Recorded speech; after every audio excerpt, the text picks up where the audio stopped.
What if my music doesn't make a difference to the people living in this life? Yeah, what if I'm a good enough writer but I don't play my cards right? What up, you know what's up, it's Don the 7.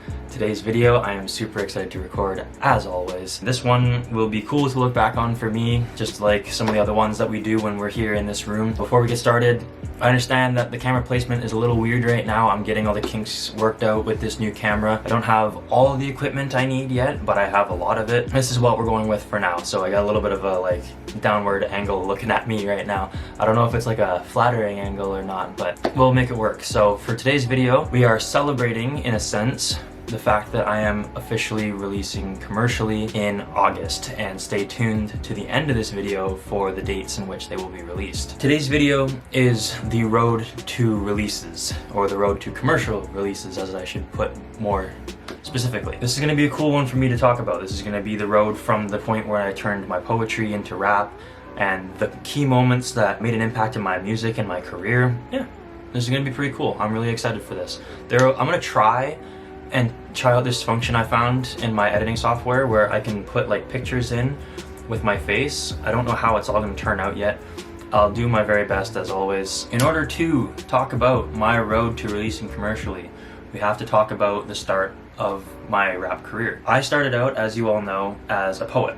I was writing poetry from the time I was 12 years old all the way through until basically now. I've kind of slowed down with the poetry now, because it's more of like a personal thing for poetry. I don't really talk about it a lot. When I really started writing poetry for more than just fun or class or whatever was in grade 10, so I would have been 15, I guess. That was when one of my teachers said, oh, this is a really good piece, like we should put this in the yearbook, and you know, it's really emotional. It never ended up getting in the yearbook, but I got a lot of praise through the English teachers in my school and a lot of my classmates and friends about the poem. After that, I met some people through some friends who really thought that my poems could be turned into music. I had tried before to try and put my poems to music and try and sing or try and rap, and I never really had to like put my head down and try and work at it. So I finally decided, after other people had noticed that it was something that could be a possibility, I would try it. I wrote 3 songs that became my first EP on SoundCloud, all of which those people said they were absolutely amazing first time, and those were all written in the basement. The basement, as you guys know, was a 1-bedroom. I was sharing it with 4 people. I kind of came in late. It was a favor that the original tenants had done for me and my girlfriend at the time. And we were just staying there for about a month and a bit, where we didn't really get a lot of food. We were all kind of, you know, struggling because we were all in school still, and we were all trying to, like, you know, make a little bit of money after school or on the weekends. And it was really difficult for all of us. And so I talked about a lot of those struggles in my music that followed the basement. And while I was in the basement, Hard Times was one that definitely was heavily influenced at where my mind was at the time. The basement was really my start to when I started writing, and I just wanted to write the first 3 songs. It was things that I, you know, had going on in my life, had going on in my head, and I felt that I needed to express and put out there for people to understand why I was off, or why I was, you know, not in the right headspace. So I ended up meeting Krim. I met Krim through somebody who I had known at the time, and Krim offered to record my first 3 songs, as you guys know. These are all parts that you guys know, so I'm not going to take too long on it. So we went there, insert picture here hopefully, and we recorded the 3 songs, Dear Mama, Look at This, and Hard Times. They meant a lot to me and still mean a lot to me, because it was the struggle that I went through, that, you know, the phoenix, the coming out of ashes, the coming out of the ground, and moving forward and trying to make something of nothing, right? So meeting Krim was the first step into my rap career. Right after I met Krim, a couple weeks later, we found out that Mom had cancer. And that was absolutely devastating for me, as you guys know. I immediately went to pen and paper and started writing Greatest Fears. And Greatest Fears sparked the grind of the 7-song EP, where it had like Life is Beautiful and TCS intro at the time, Just for Fun, Look at This Part 2, and Psych. I think those were all of them. A lot of that EP is no longer up again because a lot of it's not relevant to my life anymore. Mom sparked that huge grind to keep writing because it became a therapy for me at that point. After that, I wanted to start learning how to record myself. So I got my laptop, microphone. I've talked about this in previous videos, but a $500 setup. Set it up in my room, just started working and recording. The first song I recorded on that setup was She Asked for Help. It became one of my more popular songs. It was the first song I recorded at home. And shortly after that came my first album, For People Like Jess, and just kept kind of releasing things here and there. There was things like Abuse. Oh gosh, what was it? What were the other ones? Yeah, so after the album, there was State of Emergency, there was Abuse, and there was a couple other ones in there that never got released, like Critics, which I showed you guys in a previous video of reacting to my old songs. So there was a bunch of ones like that that I recorded at my house, and shortly after the album release, a situation occurred at home where I had to leave for a period of time. That was when I stumbled across my buddy's place, and he offered to let me rent a room at his house with him and his dad, and I ended up in what was referred to very commonly throughout my friends as the Princess Room. Very few of the songs that were recorded there got released because they were all songs like my mind state was very different than it was before and after leaving that house. My creative juices weren't the same. It was like I was on a whole different frequency, and so I chose not to release a lot of those songs. But most notably, the one that came out of the Princess Room was Peace of Mind. Listening to that song over and over again made me decide to take a 4-month break from music at that point. I just spent time working on my mental state, my health, trying to get a job, just moving forward with my life and trying to see if music was something that I got drawn back to, or if it was something that I could just leave behind and accept that I was going to be another person who went through their day and made a good living and went home to his wife and kids. Shortly after all that, I moved into a basement suite with Carlos, who you guys have met on a couple of vlogs, I think. Carlos and I lived in a basement suite for a period of time, and we set up my first closet studio because I had a walk-in closet in my basement. That was when I decided, you know what? Let's release a few songs and see how I feel. So I released Questions, and then I released My Choices, which was my intro song for a long period of time. That made me realize that I missed it a lot. I missed the feeling of being in front of a microphone. I missed the feeling, the excitement of releasing music.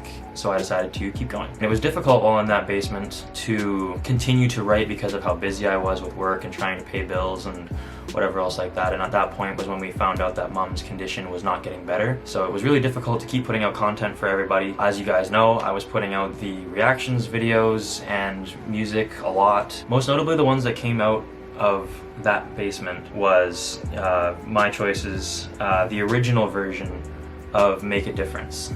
But that one never got posted. I had to do some revisions to it. During this period of time also was when I met another figure in my life who has stayed to this day, Mr. Chunka. I met Chunka when I was living at that other house in the pink room, but we were never really close. We kind of talked about, some business things. He was good with social media. I wasn't at the time. So we started talking about that, and we started, getting close. When I moved into the basement suite, he became one of my best friends, and that's when he was talking to me about his YouTube channel and how he was, but way before he even did, talking about how he wanted to save up for the equipment to start it up again and become a vlog channel. Ironically, here we both are making vlogs for our supporters. Jordan oftentimes kept me going.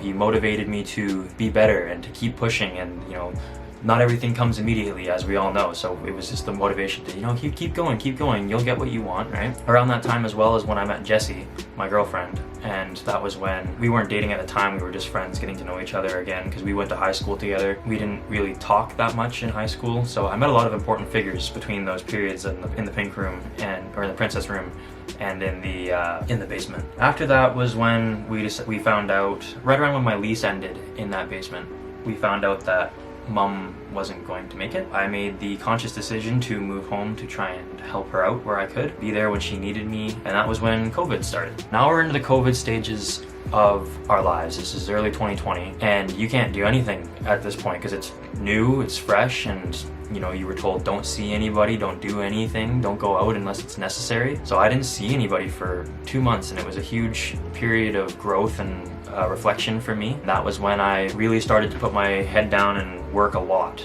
on music, like a lot. I was probably pumping out a new song writing wise every week or so. I got really working, and I had a lot in the banks to release, and I wanted to make sure to put them all out for you guys because they were periods in where I had nothing to do but write, so it really forced my creativity out. Very shortly after that, while I was working, I got a phone call from Nimbus, my school. They said, you've been accepted, and that was when I started to make my plans to move out here to Vancouver. And through this time at Nimbus, it's been such an eye-opener meeting some of these people. Obviously, I've mentioned Curb the Kid, Vito, who you guys met in the last vlog. And since the last vlog even, I've met Sway, Young Sway, Ian Perry, and I got to meet some of Curb's other artists like Crucifix. So it's been really surreal to network out here and grow my career out here. So as I've been in Nimbus, I have a couple of songs recorded now that are all be released commercially. And this has been the road to the commercial releases. All these stories of moving and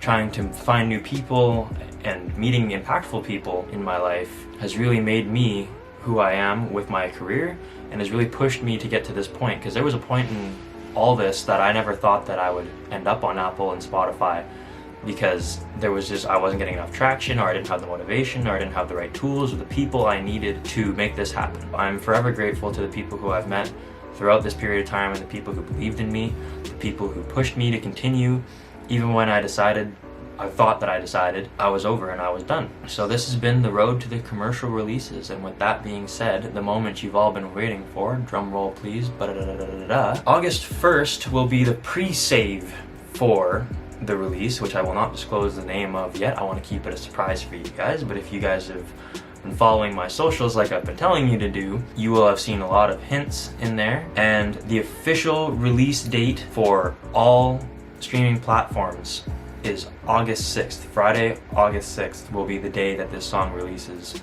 by Don the Seven, featuring a girl named Lauren. Yay! This is all that I had to say today. This is all that I had to talk about. I really wanted to talk about and go through the steps of some of the stages I was in to get to this point, where it was my main goal through all of this to get to, and I never thought that I would achieve it.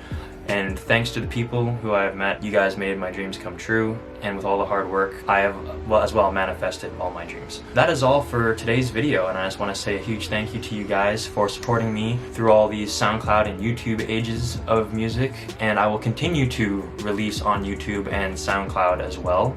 But my main focus is going to be on Apple and Spotify, and obviously I'll continue to do vlogs. I'm really looking forward to all this. Thank you guys so much for everything, and I really can't express it enough. Hugs for all. Thank you guys so much for watching this video. Do the usual, like, sub, comment, and share. And as always, this has been Don the Seven, and I will catch you all in the next one. Peace out to the Empire.